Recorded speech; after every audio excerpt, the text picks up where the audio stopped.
Cops target gangs to halt corporate air crime wave, stated Phelps.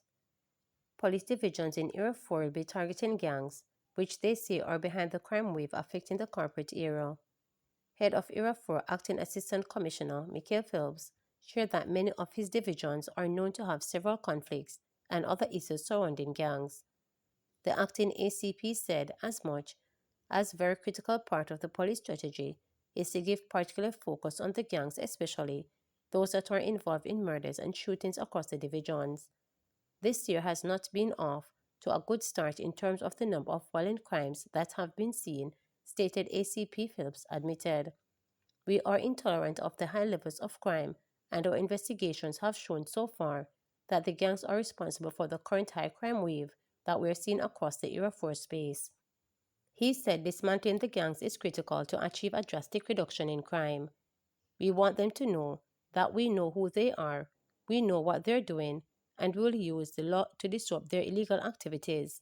And of course, we will adopt a zero-tolerance approach regarding them, he promised. 2 men who the police said were gang members were shot dead in operations in Kingston Eastern Division between Tuesday and Wednesday. Firearms were seized in both incidents. One of the men, Paul Casanova, otherwise called Pablo, police share was a leader of the Bayshore Park gang, which is involved in a bloody conflict over turf with the Jarrett Lane gang.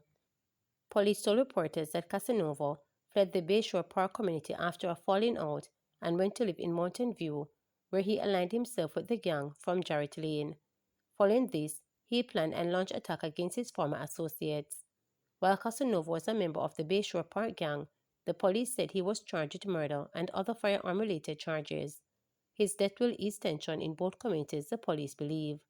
The other deceased, Akeem Chance, otherwise known as Lee 28, from Rollington Town, Kingston, was said to be a member of the Martinique Street Gang and was also affiliated with the Oliver Road Gang based in Rockfort. The police revealed that Chance was one of the shooters in the killing of 5 men in Rockfort on Heroes Day, October 21, 2024. His death, the police said, has impacted the Martinique Street, Black Road, and Oliver Road gangs. With this in mind, Phipps advised gang members to surrender when accosted. I would like to urge the gangsters to surrender and not to in any way challenge or resist if we come to arrest them, he warned. The ACP said the police are seeking the help of residents in the gang dismantling efforts. We at all times seek the support of law-abiding citizens and continue to urge them to tell us what they know and assist us in effectively treating the issues of gangs and other actions, he added. St. Catherine man to spend at least 18 years in prison for wife's murder. 35-year-old Peter Walters was on Friday sentenced to life imprisonment for his wife's murder and must serve 18 years and 5 months behind bars before he becomes eligible to apply for parole. On June 19, 2023, he pleaded guilty to murdering 34-year-old Nikisha DaCosta Walters of Berkshire Hall, St. Catherine.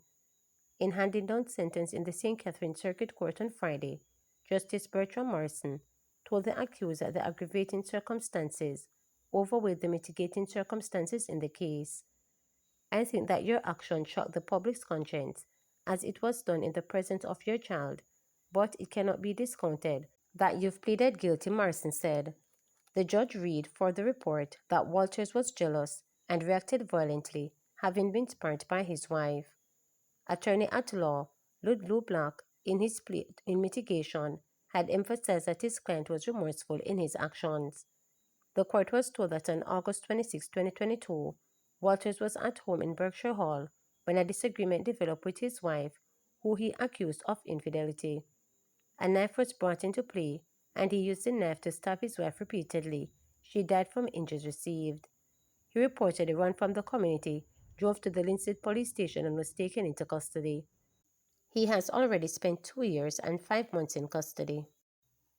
AR-15 rifle found hidden beneath tree root in St. James. The police in St. James on Thursday seized a mini AR-15 rifle with a magazine containing 19 5.56 cartridges at a premises on Dockett Road in Cambridge. Reports from the Cambridge police are that about 6:30 a.m., a team of lawmen were on operation in the area when the firearm and ammunition were seen in a shopping bag that was buried beneath the root of a tree. No one was arrested in relation to the seizure. Investigation continues.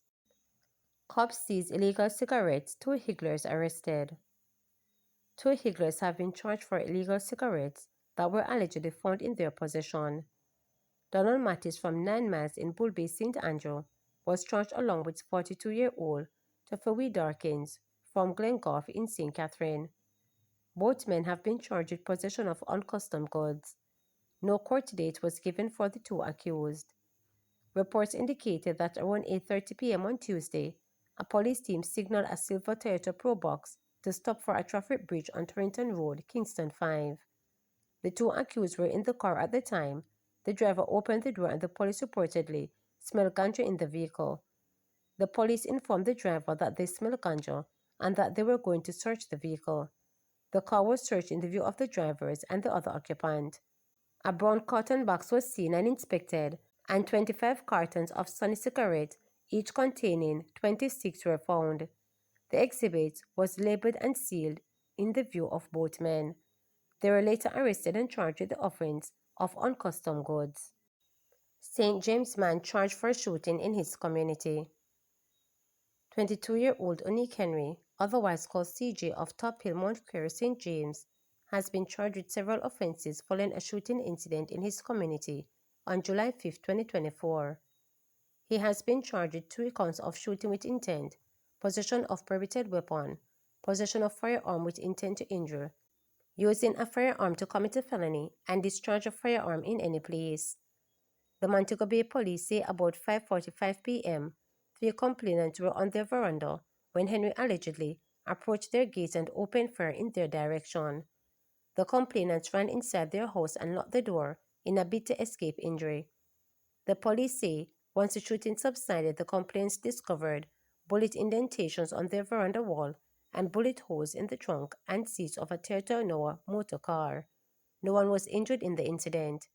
Henry reportedly escaped on foot. He later surrendered to the police in the company of his attorney. The police say on January 14, Henry was positively identified by the complainants on an identification parade, after which he was charged. His court date is being finalized. UK seeks government intervention after which negotiations with Hawkeye crumbled. The Union of Clerical, Administrative and Supervisory Employees (UK's) is calling for a meeting with the Ministry of Labour and Social Security following the collapse of wage negotiations with Hawkeye Electronic Service Company regarding security personnel stationed at the British High Command. In a January 17 letter to the ministry, UK's President Vincent Morrison said the union was displeased with Hawkeye's statutory 5% increase for a 1-year contract. When properly analyzed, some categories of the British High Command Commission security staff would be earning less than 5% adjusted to basic salary, Morrison noted. While admitting that workers were happy with the fringe benefits package, the president said wages were the main issue right now. We consider the operations to be essential service, and in an effort to avoid unpleasantness, we would be most happy to see an amicable outcome of this negotiation.